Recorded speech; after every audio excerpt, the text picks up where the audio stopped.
Welcome back to Roosevelt Live. This segment of the show, we're going to talk about, does crime pay?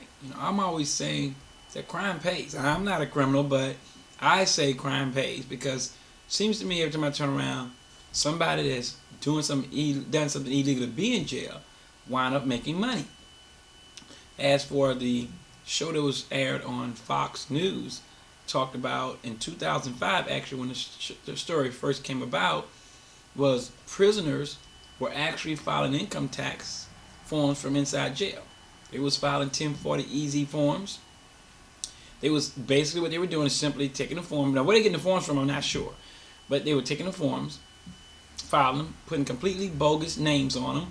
As far as bogus names, they just made up company stuff, company names. The companies existed, I guess, but they didn't work there. Obviously, they couldn't be there. These people was in prison, so company name, a salary, and whatever deductions they needed to do to create a return. They were getting an average of $4,000 to $5,000 on their returns. Now, the IRS, if you're familiar with them, as we all are, the Internal Revenue Service, they say they got their eyes and ears on everything. If it's you're a small business or whatever, and you've been a person, as an individual that's been a victim of the IRS, you know that they can wreak havoc on you. But yet, somebody's not watching the gate. There's no gatekeeper at the gate. Not in this incident, because if prisoners were allowed to get away with filing fake forms, I was under the impression that the IRS is checking this stuff. Obviously, they are not. In 2005, it made its way out with the Congress. The IRS vowed to take care of it. They were going to be better watchdogs over this stuff. And lo and behold, still going on. They say that they had caught $17 million. They caught it before it got to the people. They also turned around and said $65 million they didn't catch. Wow. $65 million went to prisoners, people serving life sentences, as getting income tax returns sent to the prison. Listen, it's ridiculous. 300 prisoners that was doing crimes in federal prison was getting $8,000 for first home buyers exemptions, credits. Go figure. How you doing that when you're doing life in prison? So, I'm not a criminal, but it seems to me that I could just go down or go online and download me a 1040 EZ form and just decide that I made 200 grand, decided that I had lost 240, and just write it all up with a bunch of bogus crap and sit back at my home and wait for a $40,000 return. I don't know. That's what they were doing. Because after all, what's the punishment? If you're doing life in prison, you're not getting out. There is no punishment. So if they catch you, so what? All of a sudden, you just don't get the checks no more. That's about the end of it. What I didn't understand, how were they getting those checks? Were they coming? Because I know in one case, in Monroe, at the Monroe County Correctional Center, there's a guy that was doing time for kidnapping and sexual assault. And the IRS sent him a check for $5,920. And the prison sent it back. Now, whether they sent it back with a note or not, I don't know. I know they say they sent it back. But 2 months later, IRS sent it back again.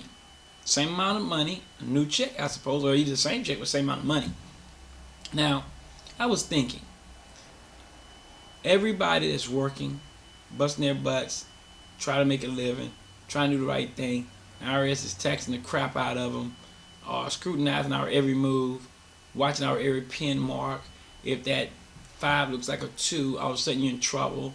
You're getting nasty letters sent to you from the IRS. They threatening to wipe out your accounts. They threatening to do all that stuff. And you just a Joe citizen that made a mistake.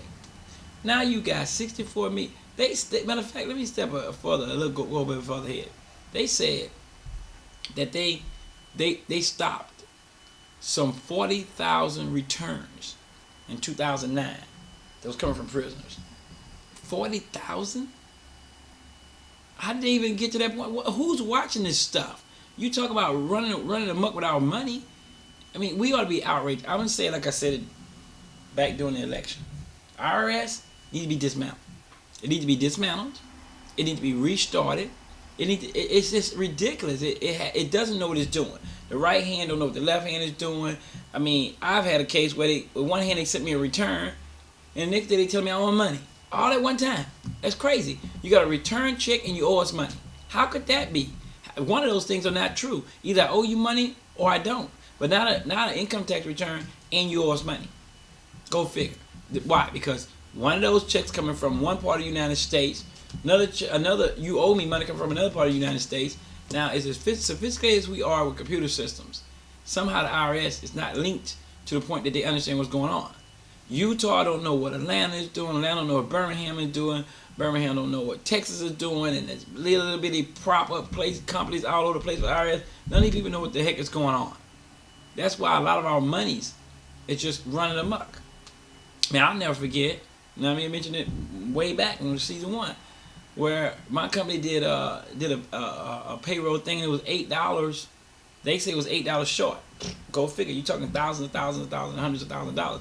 They say they said 6 months later you were $8 off. So it's an $800 penalty.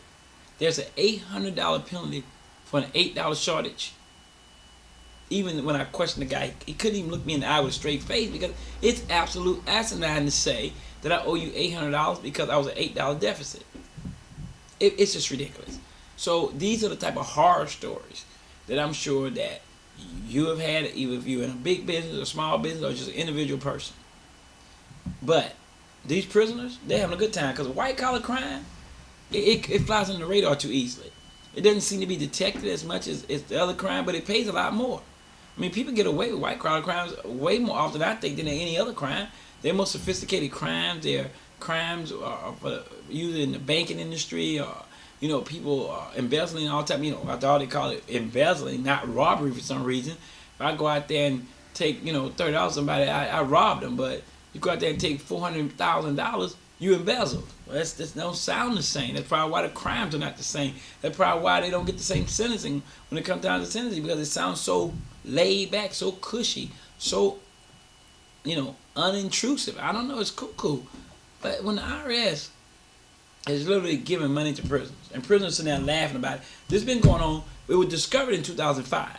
I don't know when it started, but they discovered it in 2005. But what I do know is still happening in 2010. So go figure, 5 years later, crap's still going on. They haven't been able to put the fire out yet. So, and then I want to know about the prisons. I'm just curious. If you got a person, now the prisoners say that they're supposed to be checking these people's mail, right? They're supposed to check them. I understand any mail coming in, they're supposed to be checking it. So don't the prison must know that these people are getting $4,000 and $5,000 income tax returns back, or are they looking the other way? Because after all, if they put that $5,000 in that little kitty thing or whatever that thing they got to buy their little foods or cigarettes or whatever the crap they be buying in there, you got somebody's selling this stuff. So somebody's getting a little benefit. Somebody's selling it. Now somebody's buying it. So is it a look the other way type of thing? Because how you know contraband? Then maybe that's why this crap is coming in now. Maybe that's why contraband other thing gets into the prison. Because I mean, my understanding was this what I heard at least when Lil Wayne was in jail, he had got put in solitary confinement. That's what I heard because somebody said that he had an iPod or something. I don't know if it's true, but this is what I heard.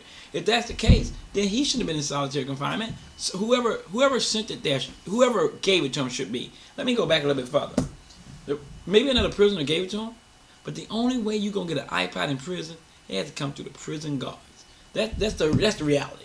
So when people say, "Oh, we're getting drugs in prison, we get anything we want in prison," I'm gonna tell you who's at fault with that. It's not the prisoners can't get that stuff in.